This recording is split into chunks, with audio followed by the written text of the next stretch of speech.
Sick of hot takes and terrible security advice? We've got the cure. The Antisyphon Antidote. Brought to you by Antisyphon Training at antisyphontraining.com. Today's prescription.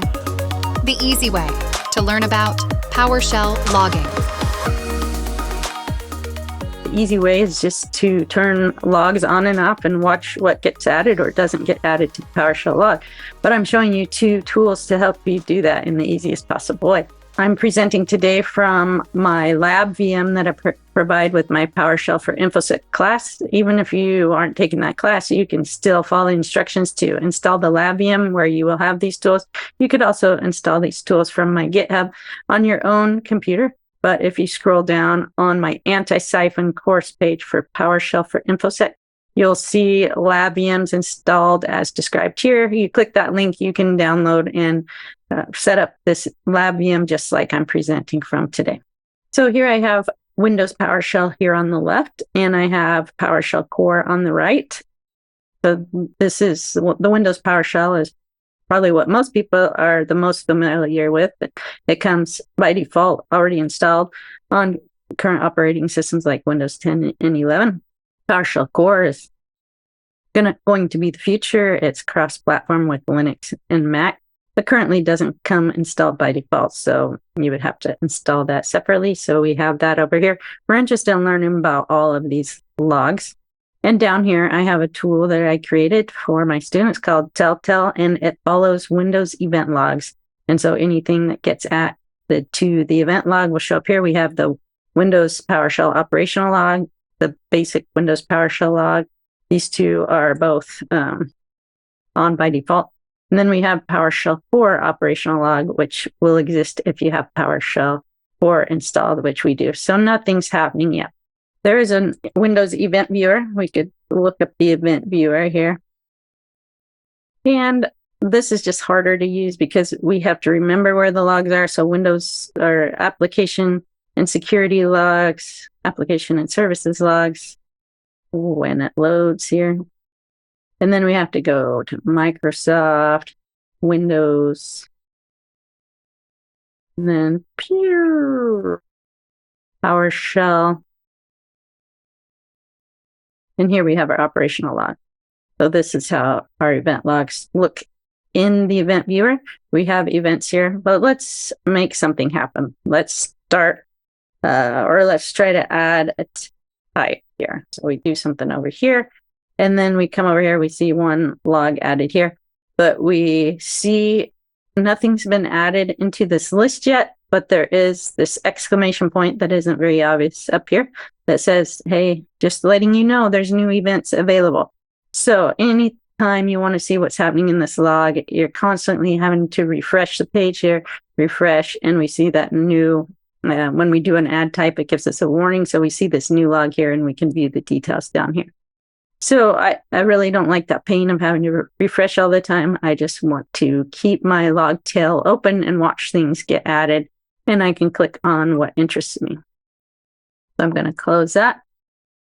So when we ran this add type, we got this event here, and it's colored in yellow because it's a warning level log from the event logs, and it got logged because add type, it's something that's considered suspicious by Microsoft. So even though you have no other optional logging turned on for PowerShell, you'll still get a 4104 event, which is typically reserved for those module and script block logging, but we do get it here because we used a suspicious function here.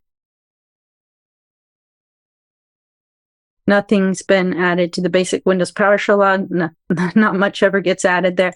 But if we do something like cancel out of that, we get a pipeline execution stopped. We could start up PowerShell inside of PowerShell just to get some more events here. And we get a bunch of 600 events that say a bunch of providers were started. And those are just supporting functions that provide us some things in the background, like the file system, access to the registry, our aliases, our shortcuts. So anytime we start PowerShell, we'll see these 600 events. We go over to Windows PowerShell operational. We see our warning event and the fact that we canceled out of adding that add type. And then we see some events about PowerShell console starting up and running. As we do things, let's say we write something to the screen, nothing gets added. So not a lot of logging is turned on in PowerShell by default, which you could tell if you sat here and played with PowerShell while you were watching this. We go over to PowerShell core, do some things, and nothing happens over here because not much is logged by default.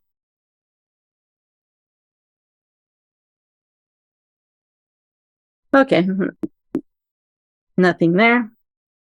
Let's use another tool provided on this VM, which is the log helper. So if we go to our desktop, PowerShell for InfoSec folder, and we go open the log menu, which I already have open here. It gives us some options for turning on logs. So turning on logs in Windows is very doable, but it's annoying because you have to remember these big long registry key names and you got to set values and unset values. So this is just a helper to make it easier, which is the point of this demonstration today. So let's enable all reasonable logging. There's some crazy logging that creates tons of logs and provides pretty much no value. So here we're going to enable all reasonable logging. And so we have script block logging enabled, module logging enabled. We can also enable these individually if you wanted to watch the logs and see what the difference is. Okay, we have that set. In order for any changes to take effect, for that logging change to take effect, we need to start up a different version or a different PowerShell window. So, okay, we're back in action. This window now has the more logging enabled. Let's look at our log here. We can click on any of these to see the details of the log over here on the right-hand side. We already see more stuff getting logs. We're getting 4103 events. Things are color-coded in here, depending on whether they're warning logs or script block logs or module logs, which is also helpful. So now let's do something like write hi to the screen. And a lot more stuff is being logged. So we could go through here and look at what's the information we're seeing with script blocked and module logging on. And then that's how we can learn. The easy way to learn about PowerShell logging is just play and watch, turn things on and off, different types of logging, in addition to the default logging, and see what does and doesn't get logged. I hope you find these tools useful. Learn more about PowerShell for InfoSec with me on my Antisyphon training called PowerShell for InfoSec. The doctor says, pop 2 shells before lunch, and don't forget to like and subscribe. If symptoms reoccur, check out these videos while you wait for the next Antisyphon antidote.